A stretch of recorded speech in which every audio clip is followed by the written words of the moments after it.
A paz do Senhor, muito prazer, eu sou o pastor Armando Taranto Neto. Bem-vindo a todos os alunos da ETEAD, do estudo médio. Nós estaremos dando início a uma disciplina de nível médio, que é a história de Israel, os patriarcas e o nascimento de Israel. Será uma viagem fascinante no pouco tempo que temos, né, de forma resumida, mas procuraremos fazer explanação bem, bem denso em relação a essa história tão fascinante que é exatamente o nascimento da nação de Israel. Okay? Meu nome é Armando Taranto, é um prazer poder conhecer a cada um de vocês. Nós estaremos dando início então à nossa aula.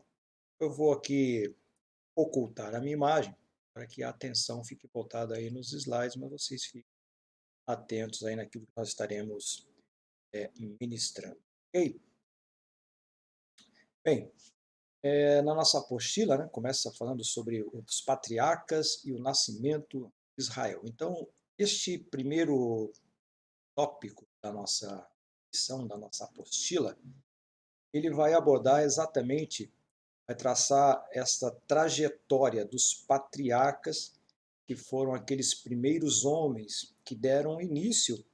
Os patriarcas eram chefes de famílias, a palavra patriarca vem da palavra pater, que é pai. Então, é a figura de um líder centrada no pai de família. Então, o pai de família, ele tinha, você vai ler, não sei se já estão lendo, já fizeram outras disciplinas aqui de teologia, vocês vão perceber que os patriarcas, os anciãos, muitas vezes chamados de anciãos, notadamente no livro de Juízes, nós vamos perceber que esses homens tinham poder de vida e de morte. Eles eram aqueles juízes, embora fossem os pais, os avós, né, bisavós, aqueles mais antigos da família. Então, a história de Israel, ela tem início exatamente, ela é fundada exatamente no princípio nesses patriarcas. E qual foi o primeiro patriarca nós temos na Bíblia? É Abraão. Né? Então nós vamos ver alguma coisa sobre a vida de Abraão, né? Somente uma introdução. Então nós vamos ver que a nação de Israel que nós conhecemos hoje, ela teve início então nesse patriarca chamado Abraão. Era um pai de família que, em um momento da história da sua vida, Deus o chamou para uma grande obra. Né? Depois nós vamos estudar também como se deu o nascimento de Israel, né, a partir desses patriarcas, e, e vamos falar então dessa era patriarcal. Né? Então, por intermédio de genealogias que envolve 10 gerações, o registro sagrado enfoca Terá, que imigrou de Ur para Arã. A máxima se dá quando da apresentação de Abraão, mais tarde conhecido por Abraão. Então, nós, nós temos que entender que a história de Israel, ela começa exatamente então através da vida de um patriarca chamado Abraão. O Abraão foi um homem que não sabemos por que Deus escolheu Abraão, do meio de uma nação, né, toda. Deus então resolve escolher Abraão para uma grande obra que haveria de realizar através dele, né? E onde que morava Abraão? Bom, aqui nós temos um mapa, vou adiantar um pouquinho só para mostrar o mapa aqui. Esse aqui é um mapa que abrange, né, essa disciplina, ela contempla também algumas nuances de geografia bíblica. Então, nada melhor do que nós já nos acostumamos aí com o mapa, né? Sabemos de onde saiu esse personagem, esse patriarca chamado Abraão. Então, Interessante, né? Conforme a gente for apresentando aqui os slides e o Espírito Santo de Deus for nos direcionando, nós vamos procurar encaixar alguns fatos também para que vocês venham se situar. Você se lembra que lá em Gênesis, né, quando Deus estabelece um jardim chamado Éden, né? É interessante que lá em Gênesis diz que esse jardim, o rio Tigre e Eufrates, ele cortava esse jardim, né? Embora esse jardim do Éden ele não exista aqui, né? Não se tem nenhuma comprovação arqueológica, né? Que houve um jardim chamado Éden aqui nessa região onde eu estou aqui. Vocês estão vendo aqui o mouse, né? Cursor demonstrando aqui, né? Está marcando essa região. Essa região aqui, meus amados irmãos, é uma região muito interessante, né? Porque ela é mais ou menos o centro da manifestação e da origem de todas as coisas, vamos falar da criação, vamos falar sobre o momento lá quando Israel ele é levado cativo daqui da Palestina para a Babilônia. Essa região da Mesopotâmia também é chamada de Babilônia, né? Ao norte aqui, notadamente na cidade de Nínive. Então, nosso amigo Abraão, ele nasceu nessa região da Babilônia, né? E é aqui nessa cidade chamada Ur, né? Aqui Ur.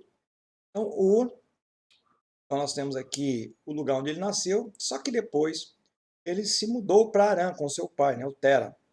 Eles foram, se locomoveram para cá, para Arã, e foi aqui na terra de Arã, né, ou Padã Arã, que hoje depois passou a ser chamada de Assíria, né? Hoje é mais ou menos aqui essa região do Irã. Então, nessa região aqui, ele passou a habitar e foi aqui nesse lugar. Deus chamou o nosso querido amigo Abraão para uma grande obra, né? Então, esse mundo dos patriarcas, ele tem sido um ponto escolhido para intensos estudos e pesquisa nos tempos pós-modernos. Então, como eu falei para vocês, essa região aqui da Babilônia, da Mesopotâmia, a palavra Mesopotâmia é uma aglutinação de duas palavras gregas, né?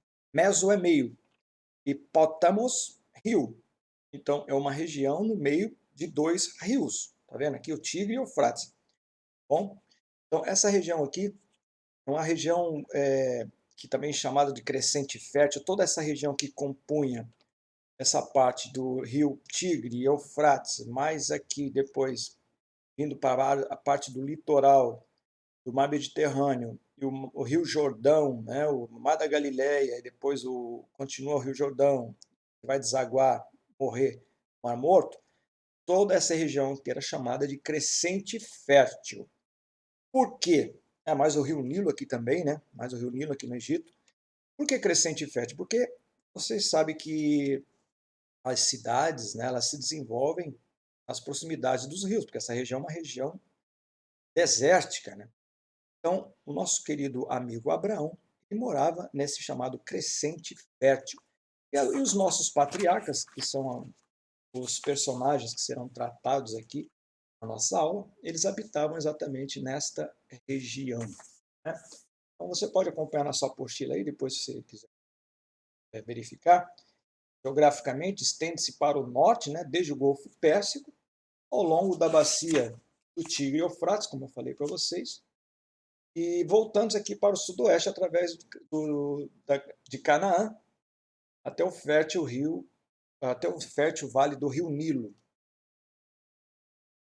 Tem um grande historiador chamado Heródoto, né? Você já deve ter ouvido falar. Ele certa vez disse o seguinte, que o Egito é uma dádiva do Nilo, ou seja, o Egito é um presente do rio Nilo. Então, como nós dissemos, geralmente as nações elas se desenvolviam às margens dos rios, porque tem muito mais facilidade para plantar, né, para fazer irrigação, né? Os egípcios eles eram exímios agricultores, né? Também aqui os nossos amigos da Babilônia também, né? E nós tivemos grandes nações que surgiram aqui, né? Os acadianos, os sumérios, os assírios, depois os babilônios, os medo-persas, né? E aí sucessivamente. Não exatamente nessa religião, nessa região. Agora, o que significa Canaã, né? Quando a palavra de Deus nos diz que Deus chamou Abraão e falou para ele sair da terra dele, aqui dessa terra de Harã, onde ele estava, né? Nasceu em Ur, e mais ou menos ao sudeste dessa região da Babilônia, né? Foi morar aqui em Harã com seu pai. Aí, então, depois do chamado do Senhor, ele sai para um lugar que ele não sabia, o Senhor, sai da tua parentela para um lugar que eu vou te mostrar. Ele foi em direção exatamente a esse lugar chamado Canaã, né? Então, o que significa Canaã? Essa terminologia Canaã se aplica às terras que estão entre Gaza, né? Gaza é o sul aqui da Palestina, né? No sul, e Hamat no norte. O norte que é mais ou menos divisa aqui com o Líbano, né? Então, os gregos, durante o primeiro milênio antes de Cristo, chamavam os habitantes de Canaã de fenícios. Então, os fenícios eram aqueles que habitavam aqui nessa região, na área do Líbano, aproximadamente, né? Hoje é o Líbano, né? É o norte da Palestina. Então, ao norte da Palestina é exatamente essa região aqui. Vem da parte norte, nordeste do Egito, até aqui nas proximidades da ilha de Chipre, né? Essa ilha de Chipre é essa aqui que eu estou passando aqui o cursor para vocês entenderem. Tá? Então aqui é o Egito, aqui é a África, né? A parte norte da África, que vocês estão vendo o Rio Nilo aqui. Interessante que nós vamos falar isso mais à frente, né? Quando nós tocarmos as questões do Império Egípcio, da civilização egípcia, diferentemente do Império Romano, que eles foram conhecidos por abrir estradas, né? Que tem aquele famoso ditado romano que todo caminho leva a Roma, e realmente eles faziam muitas estradas, e todas as estradas sempre tinham uma plaquinha indicando qual era o caminho para Roma, né? Interessante. Mas os egípcios não tinham como fazer estrada no meio do deserto, então os egípcios eles se desenvolveram em torno do rio Nilo, tá? Inclusive até hoje, vai ver ali a parte do Egito, as áreas mais desenvolvidas e mais férteis estão exatamente às margens do rio Nilo. Então, nosso amigo Abraão ele vem para essa região chamada Canaã, que é exatamente o lugar que os gregos, na época do Alexandre o Grande, o Macedônio, que dominou toda essa época, a partir do ano 323 a.C., ele então denominou como Canaã essa região todinha aqui da Palestina, né? A palavra Palestina ela também ela provém de um termo também se diz Filistines, ou terra dos filisteus. Então, Filistines ou Palestines, você sabe que Filistines se escreve com PH. Então, provavelmente uma, uma correção ortográfica que houve em algum momento aí, nossa língua, né, deixou de ser filistino para palestinos. Então, os palestinos hoje são aqueles que são oriundos da Filistina, antiga Filistia. São aqueles filisteus da época de Abraão, de Moisés, depois de Josué, né? Então é a mesma região. Bom, então com a imigração de Abraão para essa região chamada Canaã, essa terra então agora vai ser o centro das atenções nos desenvolvimentos históricos e geográficos nos tempos bíblicos. Então, toda a atenção que era voltada aqui para essa região, né? Como eu falei para vocês, muitas coisas aconteceram aqui e vão acontecer depois da saída de Abraão, né? Vocês vão ver que depois que já bem à frente, lá pelo ano 700, quando já Israel for uma nação formada, eles vão ser invadidos por um povo dessa região aqui chamado os assírios, né? O Senaqueribe vai vir na parte norte de Israel e vai levar cativo o pessoal para essa região de novo. Depois vem um outro reino, na pessoa de Nabucodonosor, invade o sul e leva também o pessoal do sul, né? Judá e Benjamim, aqui para essa região chamada Babilônia, né? E nessa época vão para lá também o Ananias, Misael, Azarias, o Daniel, né? O Jeremias vai para lá, Ezequiel. Então, muitas pessoas que têm projeção bíblica voltam para essa região, né? Então, vocês vejam que é uma região muito importante na geografia e na história. A Babilônia e Canaã. E o Egito também, por que não dizer, né? Vê que Abraão vai fugir para o Egito por causa da seca. Depois o seu filho foge para o Egito, Isaac. Nós vamos ver que o próprio Jesus ele vai para o Egito. Moisés vai para o Egito. Então, é uma região muito interessante, informações que passamos. Bom, então essa parte agora vai ser uma parte importante, vai ser o foco das atenções nas questões históricas, geográficas e teológica, né? Também, por que não? Essa região aqui, Canaã. Bom, então, estrategicamente essa região ela é localizada entre dois grandes centros que abrigavam as mais antigas civilizações, né? Canaã servia de ponte natural que ligava Egito à Mesopotâmia. Então, olha só, o Egito era uma superpotência na época, né? E temos também a Babilônia, que era um lugar bem desenvolvido. E a Palestina fica exatamente no meio. Ela é um elo de ligação entre esses dois centros nervosos, podemos dizer. Centros de desenvolvimento, de centros culturais. E a gente vai ver que por que os judeus são tão desenvolvidos nas questões culturais, né? Porque os judeus, diferentemente de outros povos, foi um povo que eles, pelas circunstâncias da situação, eles tiveram que se aculturar em alguns momentos com a cultura do Egito, em outros momentos ficaram aqui na Palestina, em outros momentos se aculturaram com a cultura aqui da Babilônia, né? Depois foram perseguidos de novo. Alguns foram até lá para a região da Índia, e sabe-se até que para a China já foram, né? Então, por isso que a cultura judaica é uma cultura muito rica, né? Ela agregou a si um conhecimento milenar de muitas outras nações. Isso é uma nota que deve ser destacada aqui. Então, como ela ficava entre essas duas regiões, né, Canaã, vocês estão vendo aqui, entre a Babilônia e o Egito, né, não é de se surpreender que fosse mista a população da região. Então, a população também era misturada, né?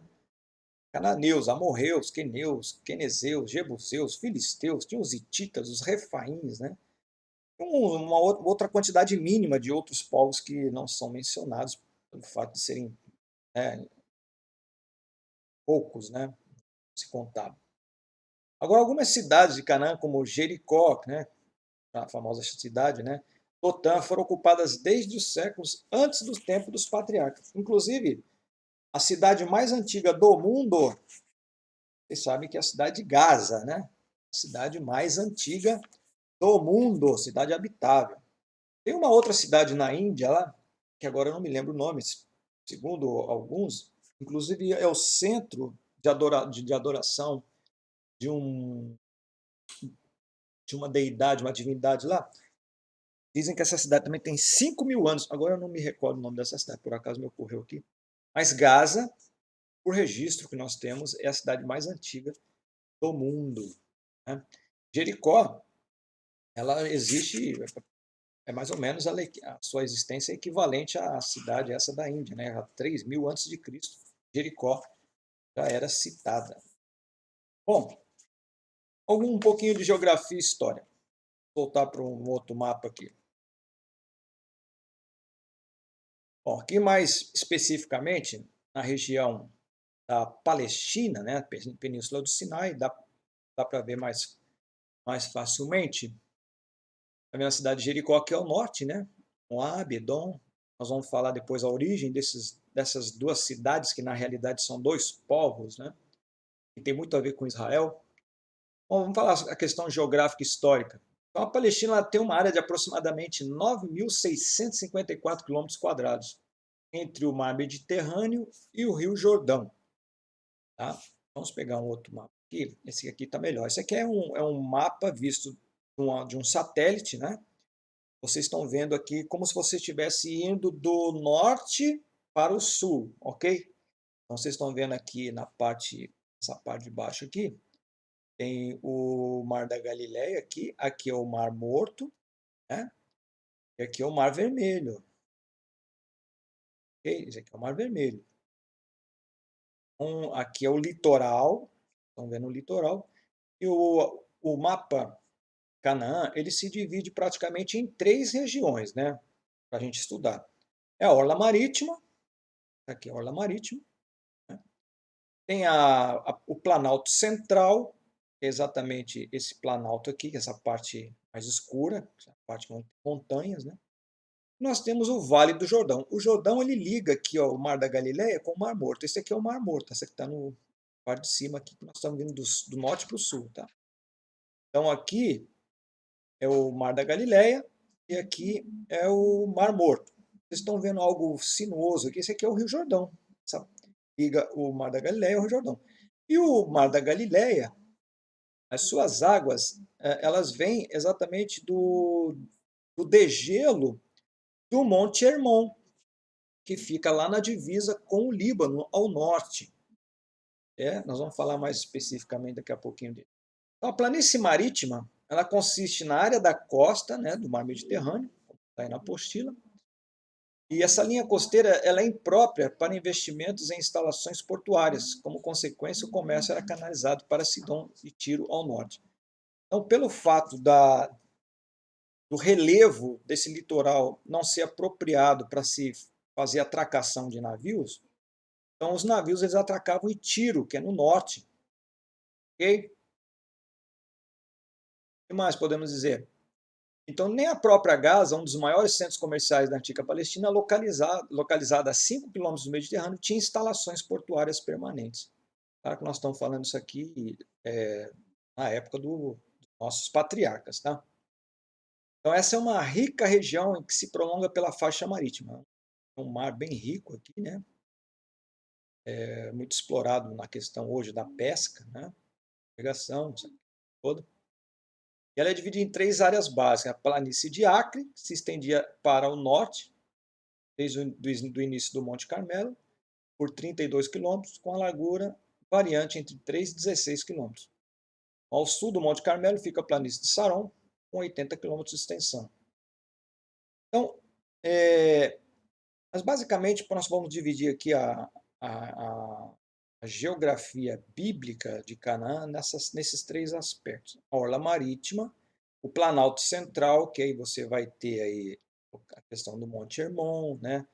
Você vai ter também mais aqui mais para o norte, você vai ter a questão aqui do Monte Gerizim e Monte Ebal, foram aqueles 2 montes onde foram proclamadas a maldição e a bênção, né? Bênção no Monte Gerizim e a maldição no Monte Ebal. Né? E a planície da Filistia, né? Que é essa parte mais baixa, né? Que tem aqui. É a região montanhosa. É a região montanhosa. Ali a fundo tem a Monte Hermon, que eu falei para vocês. Esse Monte Hermon, lá ao norte, ele faz divisa com o Líbano. Constantemente os picos do Monte Hermon eles são gelados, estão congelados, estão com neve, né? E o degelo desse gelo aqui, ele escorre pela montanha e ele forma o Rio Jordão, exatamente isso. Tá? Esse Rio Jordão depois vai passar lá para o Mar da Galileia, por sua vez ele continua para o sul, vai desaguar no Mar Morto. Okay? Então, esse Monte Hermon, ele tem aproximadamente 2.800 metros de altitude. Nós temos também o Vale do Jordão, voltando aqui tem o Vale do Jordão, aqui uma foto tirada do Vale do Jordão. Vale por quê? Porque é uma parte baixa, né? Vocês estão vendo aqui, essa foto foi tirada de um lugar alto, aí tem a parte baixa, e depois lá em cima um alto de novo, umas montanhas, então é como se fosse uma bacia, né? Por isso é chamado de vale. E às vezes, espiritualmente falando, o Senhor nos coloca no vale, né? Coisa boa está no planalto, né? No lugar alto, no platô. Às vezes o Senhor nos quer no vale, né? O vale também é um lugar de se forjar os fortes. E aqui estão, então, uma foto aqui de satélite, né? Claro que o nosso querido Abraão não teve essa oportunidade de ver a sua região, como nós estamos vendo aqui. E tem o Vale de Jezreel, bem famoso, né? O que acontecer? O que vai acontecer nesse Vale de Jezreel, meus irmãos? Aí vai acontecer a famosa Batalha do Armagedon, né? Vale de Jezreel. Temos aí o Vale de Siquém, Vale de Aijalon, Vale de Escol, Vale de Hebron, Vale de Sidim, Vale de Moabe, Vale de Acor, Vale de Jordão, Vale de Bazã. A gente fala do Vale de Bazã, já se lembra logo de quem? Já deve ter estudado, né? De Amós, né? O profeta Amós, quando ele comparava as mulheres dos religiosos de vacas de Bazã, né?